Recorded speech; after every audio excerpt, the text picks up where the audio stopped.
सबका सहज त्याग।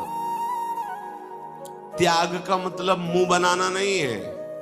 एक रिसाने से रूखे से दिखत पूछत रीति भभूकत धावत। सेवक जी महाराज ये नहीं है, बात करो, ये सब नहीं।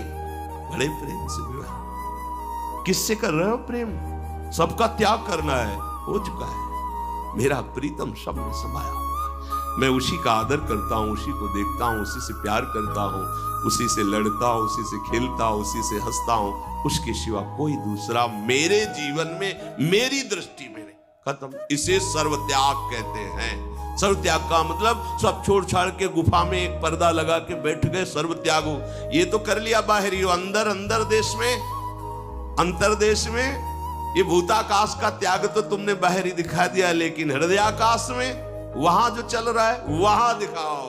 भूताकाश में वैसे ही व्यवहार करो और हृदयाकाश केवल एक के लिए, वहां द्वितीय का प्रवेश नहीं है। वहां मेरे तो गिरधर गोपाल दूसरो न कोई। तो वही बात बाहर दिखाई देगी, जो भीतर वो बाहर, बाहर भीतर एक, वही सच्चिदानंद में सिद्ध। प्रभु की चाह प्रकट हो जाना, भजन करने की चाह प्रकट हो जाना, ये बहुत बड़ा चमत्कार, छोटी मोटी बात नहीं। भगवान सर्वत्र होते हुए भी अपने को ढके हुए हैं त्रिगुणात्मिका माया के पर्दे से। वो सबकी दृष्टि में नहीं आते हैं, दृष्टि में रहते हुए भी। बहुत ध्यान से सुनना, परमार्थ है। भगवान सबके समीप रहते हुए, सबके समीप रहते हुए भी सबकी दृष्टि में नहीं आते। त्रिगुणात्मिका माया का पर्दा लगा है। कोई अगर अभिमान करके साधना करे तो भगवान को अनंत जन्मों में भी साधना से खरीद नहीं सकता। आज तक कहीं किसी शास्त्र में नहीं लिखा इतना साधन कर लो तो भगवान मिल जाएंगे। इतनी तपस्या के परिणाम से आप भगवान को खरीद सकते हैं। हम ये नहीं कह रहे कि आप साधना न करो। साधना नहीं करोगे तो असाधन जो चल रहा है वो रुकेगा ही नहीं, तो फिर बात बनेगी नहीं।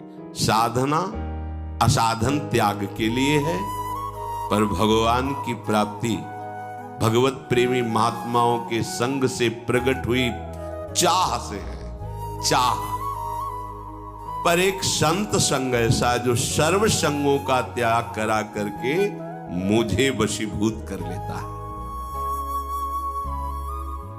आज तक कोई मूल्य नहीं लिखा पाया गया शास्त्रों में जिससे हम भगवान को खरीद सके। कोई मूल्य, कोई साधना, कोई तपस्या, कोई तीर्थयाटन। हमने तो महापुरुषों के मुख से सुना है कि तीनों लोकों की तपस्वियों की तपस्या इकट्ठा करके भी भगवान को नहीं खरीदा जा सकता। जैसे यमराज जी ने जब कहा तुमने 2 बार राम राम कहा, इसकी कीमत क्या? तो हमें नहीं पता, आप बताओ ना। बोले कीमत तो नहीं बता सकता, क्योंकि नाम।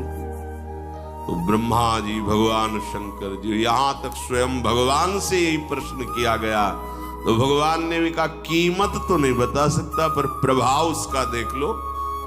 प्रभु को प्राप्त करना कोई कठिन नहीं है, अन्य चाहों का त्याग करना कठिन है। बात समझो। हम कोई अलंकारिक भाषा नहीं बोल रहे। प्रभु की चाह आग की तरह हृदय में प्रकट हो जाती है।